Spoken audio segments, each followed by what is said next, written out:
research says that 95% of all autistic children do not cross high school. Another 3% make it to college, and a minuscule 2% ever get into a job or some kind of business. It's not that parents don't give therapy. It's not that children cannot do. Then where is the gap?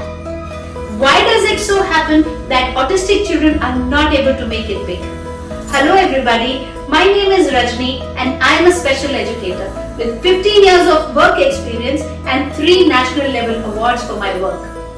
I invite you to join me in my masterclass happening on the 27th of March, where I am going to be talking about how to take your child step by step towards success.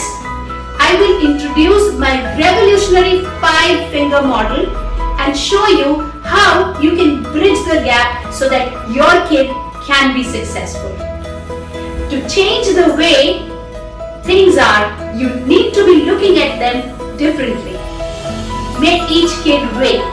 Hurry up, limited entries, so sign up fast because registrations will be closed by the 25th.